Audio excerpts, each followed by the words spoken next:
সময়টা একদমই ভালো যাচ্ছে না বাংলাদেশের। ওয়ানডে ও টেস্ট দুই ফরম্যাটে সিরিজ হেরে এখন দেয়ালে পিঠ ঠেকে গেছে ফিল সিমন্সের শিষ্যদের। তাই নিজেদের শেষ সম্মানটুকু বাঁচাতে স্বাগতিক শ্রীলঙ্কার বিপক্ষে এবার টি-20 সিরিজে মাঠে নামছে টিম টাইগার্স। যেখানে প্রিয় দর্শক, বাংলাদেশ বনাম শ্রীলঙ্কার 3 ম্যাচ টি-20 সিরিজের প্রথম ম্যাচ অনুষ্ঠিত হবে আজ বাংলাদেশ সন্ধ্যা 7টায়। তার আগে জানিয়ে রাখি যে বাংলাদেশ শিবিরে এসেছে স্বস্তির খবর। শ্রীলঙ্কান দলের টি-20 ফরম্যাটে নিয়মিত ক্যাপ্টেন আনিন্দ হাসারাঙ্গা তিনি ইনজুরিতে পড়েছেন। পাল্লেকেলেতে শেষ ওয়ানডে ম্যাচ খেলার সময় তিনি কিন্তু চোট পান এবং সেই চোটের সুবাদেই তিনি বড় ধরনের ইনজুরিতে পড়ে যান। দর্শক, আপনারা জানেন যে সাম্প্রতিক সময়ে পাল্লেকেলেতে এবং কলম্বোতে যেই ওয়ানডে ম্যাচ অনুষ্ঠিত হয়েছে সেই 3টি ওয়ানডে ম্যাচ মিলিয়ে সেই আনিন্দ হাসারাঙ্গা তিনি কিন্তু 9টি উইকেট নিতে সক্ষম হন এবং যার উইকেট অ্যাভারেজ ছিল 14.3। আপনারা জানেন যে অসাধারণ বল করে থাকেন এই আনিন্দ হাসারাঙ্গা।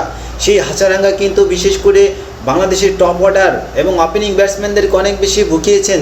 তিনি যেভাবে বল করেছিলেন সেই বল এতটা চাপ ক্রিয়েট করেছিল যে বাংলাদেশি ব্যাটসম্যানরা খেলতেই পারছিলেন না তার বল। সেই সুবাদেই কিন্তু মূলত বাংলাদেশ ওয়ানডে ফরম্যাটে সিরিজ হেরে যায় এবং সেই আশঙ্কা টি-20 ফরম্যাটেও ছিল। আনিন্দ হাসারাঙ্গা তিনি কিন্তু বড় মাপের বলার এবং অনেক বেশি ভালো ব্যাট করতে পারেন এবং দুর্দান্ত ব্যাট করে থাকেন, অনেক বেশি কামব্যাক করতে পারেন সেই আনিন্দ হাসারাঙ্গা।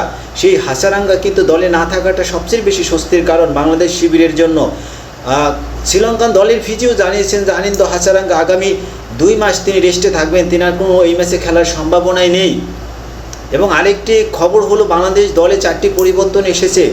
ওপেনিংয়ে যুক্ত হয়েছেন নাঈম শেখ, তিনি ওপেনিংয়ে খেলবেন এবং ক্যাপ্টেন্সিতে নতুনভাবে যুক্ত আছেন লিটন কুমার দাস, তিনি এই টি-20 ফরম্যাটে ক্যাপ্টেন্সিতে লিড দিবেন এবং তিনি খেলবেন। আশা করি লিটন কুমার দাস তার কনসিস্টেন্টলি পারফরমেন্স করবেন এবং এই ম্যাচের মধ্য দিয়ে তিনি তার সামর্থ্যের জানান দিবেন।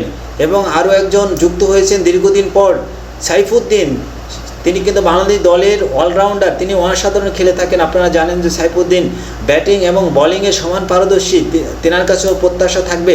তিনি সাম্প্রতিক সময়ে বিকেএসপি সহ নানা ঘরোয়া লিগে কিন্তু তিনি অসাধারণ পারফরমেন্স করেছিলেন। সেই পারফরমেন্সের ভিত্তিতেই মূলত টি-20 ফরম্যাটে তিনি জায়গা করে নিলেন। এবং আরেকজন যুক্ত হয়েছেন রিশাদ হোসাইন, তিনি কিন্তু পাকিস্তানে যেই টি-20 সিরিজ অনুষ্ঠিত হলো এবং টি-20 টুর্নামেন্ট অনুষ্ঠিত হলো সেখানে কিন্তু লাহোরের হয়ে তিনি শিরোপা জয়লাভ করতে সক্ষম হন এবং ফাইনাল ম্যাচে তিনি কিন্তু অসাধারণ বল করেন এবং এক্সিকিউট করতে সক্ষম হন, অসাধারণ ডেডিকেশন করতে সক্ষম হন সেই রিশাদ হোসাইন। এবং তিনি কিন্তু ব্যাটিংও ভালো পারদর্শী, সেই হিসাবে কিন্তু রিশাদ হোসাইন টি-20 ফরম্যাটে হয়তো বা ঘুরে দাঁড়াতে পারবেন এবং তিনি কিন্তু ভালো খেলে থাকেন। তিনিও নতুনভাবে সুযোগ পেয়েছেন সেই টি-20 ফরম্যাটে। এই ম্যাচকে ঘিরে একটি রিপোর্ট করা হয়েছে। দর্শক, চলুন শুনে আসি বিস্তারিত রিপোর্টে। সময়টা একদমই ভালো যাচ্ছে না বাংলাদেশের। ওয়ানডে ও টেস্ট দুই ফরম্যাটে সিরিজ হেরে এখন দেয়ালে পিঠ ঠেকে গেছে ফিল সিমন্সের শিষ্যদের। তাই নিজেদের শেষ সম্মানটুকু বাঁচাতে স্বাগতিক শ্রীলঙ্কার বিপক্ষে এবার টি-20 সিরিজে মাঠে নামছে টিম টাইগার্স। যেখানে ম্যাচ শুরুর একদিন পূর্বে মন ভালো করার মতো সংবাদ পেল লিটন দাসের দল। বিপরীতে বড় বিপদে পড়তে হচ্ছে স্বাগতিকদের। বাংলাদেশের জন্য এবারে টি-20 সিরিজটা হতে যাচ্ছে বেশ চ্যালেঞ্জিং। টানা বাজেভাবে ম্যাচ হার, একের পর এক সিরিজে পরাজয়, সব মিলিয়ে ভক্তরা অতিষ্ঠ ক্রিকেটারদের উপর। তাই বাড়তি চাপ নিয়ে বৃহস্পতিবার মাঠে নামবে লিটন দাসের দল। তবে হুট করে পাওয়া সুখবর কিছুটা হলেও নির্ভর করবে সফরকারীদের। মাত্র একদিন আগে শ্রীলঙ্কার বিপক্ষে তৃতীয় ওয়ানডে খেলেছে বাংলাদেশ। সেই ম্যাচে ব্যাটিং এর সময় পায়ে চোট পান প্রতিপক্ষের অন্যতম সেরা অলরাউন্ডার ও সংক্ষিপ্ত ফরম্যাটের নিয়মিত অধিনায়ক আনিন্দ হাসারাঙ্গা। মাঠে খুঁড়িয়ে খুঁড়িয়ে ব্যাট করেছিলেন তিনি। বোলিং করার সময়ও অস্বস্তি বোধ ফুটে উঠেছিল তার মুখে। তখন খেলা চালিয়ে গেলেও এবার টি-20 সিরিজ শুরুর একদিন আগে লম্বা সময়ের জন্য দল থেকে ছিটকে গেলেন 27 বছর বয়সী এই লেগ স্পিনার। হ্যামস্ট্রিং এর চোট নিয়ে তিনি এখন কলম্বো ফিরে যাবেন এবং শ্রীলঙ্কা ক্রিকেটের হাই পারফরম্যান্স সেন্টারে পুনর্বাসন প্রক্রিয়ায় অংশ নেবেন। এদিকে বর্তমানে স্কোয়াডে আস্থা রেখে হাসারাঙ্গার স্থলাভিষিক্ত কারো নাম ঘোষণা করেনি টিম ম্যানেজমেন্ট। আর নিয়মিত অধিনায়ক ছিটকে যাওয়ায় ওয়ানডে সিরিজে নেতৃত্ব দেওয়া চারিত হাসারাঙ্গাই দায়িত্ব নেবেন আসন্ন 3 ম্যাচে। হাসারাঙ্গার না থাকাটা অবশ্য বড় স্বস্তির বিষয় বাংলাদেশের জন্য।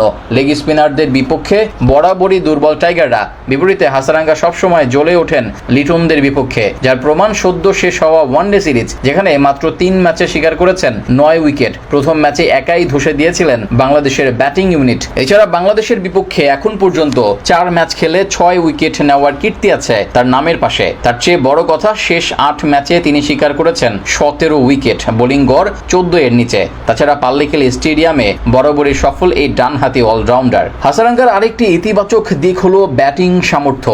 বিশেষ করে টি-20 ফরম্যাটের শেষ দিকে এসে ঝোড়ো ইনিংস খেলে ব্যবধান গড়ে দিতে পারেন তিনি। তাই এদিক থেকেও বলা চলে তার না থাকা বড় স্বস্তির খবর টাইগারদের জন্য।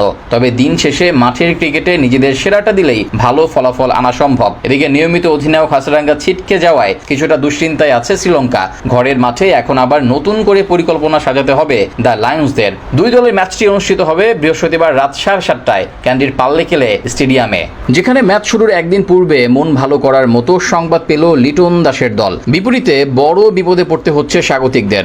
বাংলাদেশের জন্য এবারে টি-20 সিরিজটা হতে যাচ্ছে বেশ চ্যালেঞ্জিং।